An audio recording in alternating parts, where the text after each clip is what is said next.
Melawan rasa takut. Pernah satu kali aku bersama bandku untuk berkompetisi musik antar SMA.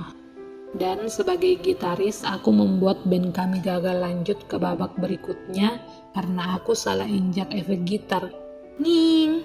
Suara frekuensi tinggi dari gitarku yang mengganggu telinga manusia normal membuat juri mencoret nama band kami.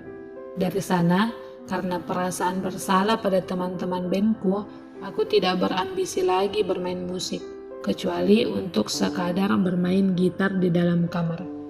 Rasa takut seperti itu terkadang menghinggapiku hingga beberapa tahun kemudian jika aku akan melakukan sesuatu. Biasanya, kalau sudah berpikir tak karuan, aku akan push up sampai degup jantungku mengencang dan tubuhku berkeringat. Bukan karena gugup, melainkan karena berolahraga. Setelah itu, aku berpikir ulang dengan lebih tenang. Waktu pertama kali menuangkan pemikiran dalam bentuk tulisan, aku pun takut. Bukankah manusia seperti itu jika memulai sesuatu? Selalu ada rasa takut yang menghantui. Apalagi terkadang orang-orang di dekat kita malah ikut menakut-nakuti.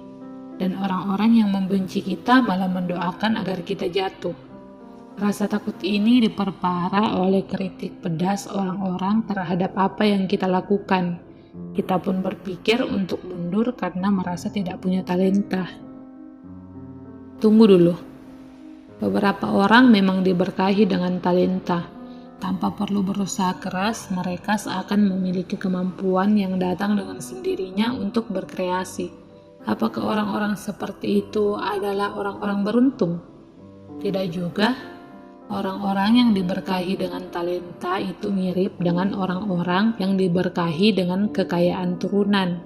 Mereka belum tentu mampu menghargai apa yang mereka punya.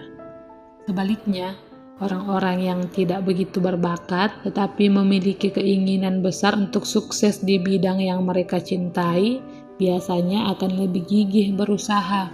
Mereka akan sekuat tenaga mengejar orang-orang yang sedang berleha-leha di singgasananya.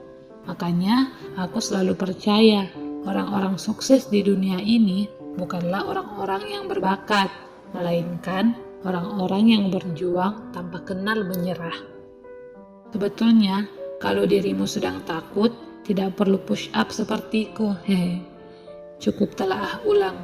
Di dunia ini hanya ada dua macam rasa takut. Rasa takut yang beralasan dan tidak beralasan. Takut perampok itu beralasan. Rasa takut dirampok membuat kita tahu cara bertahan hidup. Sementara takut melakukan hal yang kita sukai itu tidak beralasan. Ya, sama tidak beralasannya dengan takut hantu. Jadi jangan takut jika orang-orang menakut-nakutimu. Mereka cuma takut melihatmu sukses. Jangan sedih kalau mereka menghinamu.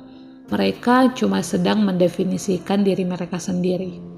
Jangan marah bila mereka membicarakanmu di belakang. Mereka cuma sedang kesal karena kau lebih unggul dan ada di depan mereka. Dan jangan minder jika mereka mengkritikmu. Itu tandanya mereka peduli. Kita adalah apa yang kita pikirkan, bukan apa yang mereka pikirkan.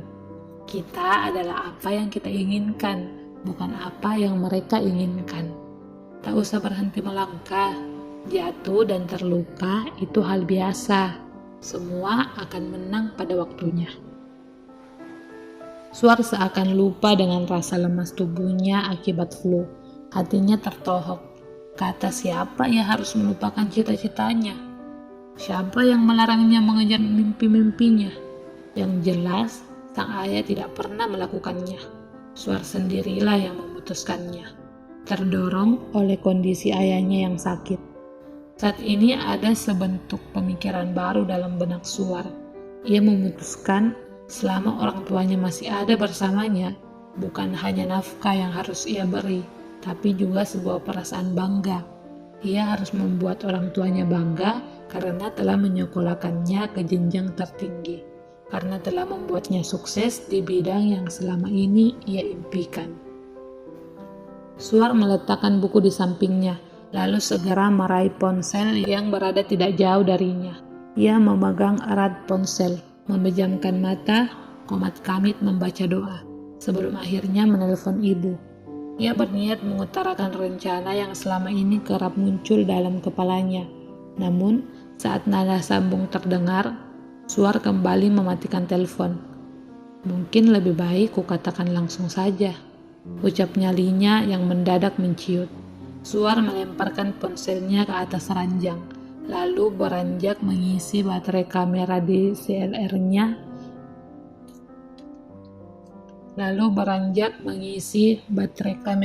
SLR-nya. Esoknya, jika kondisi fisiknya sudah membaik, ia akan melakukan salah satu hal yang pada suatu masa pernah membuatnya merasa teramat hidup.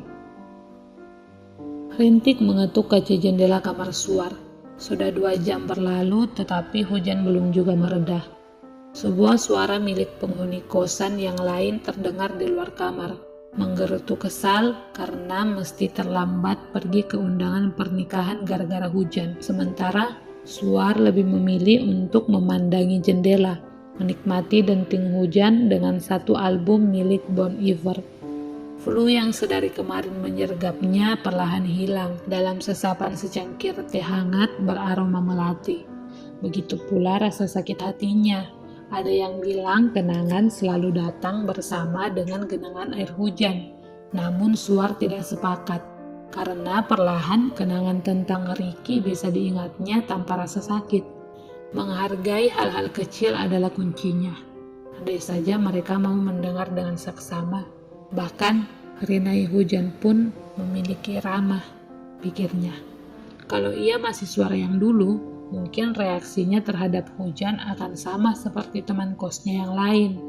Suar melirik dan tersenyum kecil ke buku bersampul merah yang tergeletak di atas kasurnya. Hujan dan kenangan. Baru saja akan kulangkahkan kaki keluar dari rumah, tetes demi tetes hujan jatuh dari langit. Sial, langsung saja hatiku kesal. Padahal aku sudah membuat janji dengan beberapa kawan untuk bertemu di luar. Kalau begini siapa yang harus disalahkan? Sambil mengendus, aku terduduk di garasi rumah dan mengutuk keadaan. Sejak kapan kita menjadi pembenci hujan? Apakah sejak kita terlalu sibuk dengan urusan duniawi? Ataukah sejak kota yang kita tempati mengenal banjir? Betapa lucunya kita yang terlampau sering menyalahkan hujan atas keterlambatannya kegiatan kita. Padahal manusia punya hal canggih yang disebut dengan payung dan jas hujan. Dan soal banjir, apakah memang hujan yang salah? Ataukah karena manusianya yang hobi sembarangan buang sampah? Hujan makin deras menyambangi bumi. Karena teringat akan beberapa bagian genting yang sudah bocor, kubuka lagi sepatuku, lalu berlari ke tengah rumah. Maklum, rumah tua, panci dan ember menghiasi seisi rumah setiap kali hujan angin datang. Lagi-lagi, apakah hujan bersalah? Seberes menaruh ember dan panci di sana-sini, aku kembali duduk di garasi. Langit masih saja menurunkan air matanya. Kapan terakhir kali kita bersenda gurau di bawah hujan? Kapan terakhir kali kita tertawa riang tanpa peduli bagaimana rupa dan kesehatan kita setelah basah kuyup? Kapan terakhir kali kita duduk diam dan mengulang kenangan yang menyelinap dari balik hujan? Kapan terakhir kali kita menyampaikan kerinduan pada rinainya?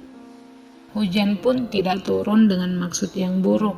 Waktu dan keadaanlah yang membuatnya terasa buruk. Bukankah cinta juga begitu? Hujan tiba di bulirnya yang terakhir. Aku melangkah pergi. Kulihat kolom chat. Ternyata kawan-kawan yang lain pun terjebak hujan dalam perjalanan. Rasa kesal menguap bersama genangan air yang terbawa mentaring. Jadi kami semua sama-sama terlambat. Aku tertawa sendiri. Kadang sesuatu yang terbaik datang tidak tepat waktu. Setelah kita puas bercengkerama dengan rasa kesal dan rasa sesal terlebih dahulu. Bukankah cinta juga begitu? Mega mendung lambat-lambat menghilang. Suar keluar dari kamar, memakai sepatunya, mencangklong tasnya, lalu berjalan pergi. Kebanyakan orang suka wangi tanah kering yang ditetesi air hujan. Begitu mereka menyebutnya. Namun, lain dengan Suar. Ia justru suka suasana sehabis hujan, juga udara sejuk yang perlahan dihangatkan kembali oleh mentari. Dan tempat paling tepat untuk menikmatinya tentu saja taman kota. Setidaknya, taman adalah tempat penghilang stres yang paling mudah dijangkau. Sesampainya di taman kota, Suar mengeluarkan kamera dari tas punggungnya. Setelah sedikit mengotak-atik kameranya, ia mulai merekam video. Dari sepasang muda-mudi yang sedang memadu kasih, lansia yang sedang jalan santai, hingga burung-burung yang sedang bertengger manis di dahan pohon tak luput dari bidikannya. Dan perasaan rindu akan melakukan sesuatu yang telah lama ia lakukan sangatlah nikmat. Suar hampir lupa betapa mengambil video begitu menyenangkan. Sesekali ia lihat kembali gambar di kameranya. Kemudian ia hapus beberapa gambar yang dirasanya syek atau tidak stabil. Maklum, kapasitas kartu memorinya tidak begitu besar. Jadi ia mesti menghapus gambar yang tidak perlu. Setelah puas merekam, Suar duduk di salah satu bangku dan menikmati suasana taman kota. Ia hirup dalam-dalam wangi hujan yang tersisa di dedaunan. Seorang kakek duduk di sebelah Suar. Ia terlihat sedang membetulkan tali arlojinya yang lepas. Matanya yang rabun dan tangannya yang bergetar menyulitkan kakek tersebut. Suar dengan senang hati menawarkan diri untuk membantunya. Setelah mengucapkan terima kasih, kakek itu berjalan pergi. Hati Suar menghangat, lebih hangat dari siraman mentari. Kebaikan tidak selalu tentang membagikan harta.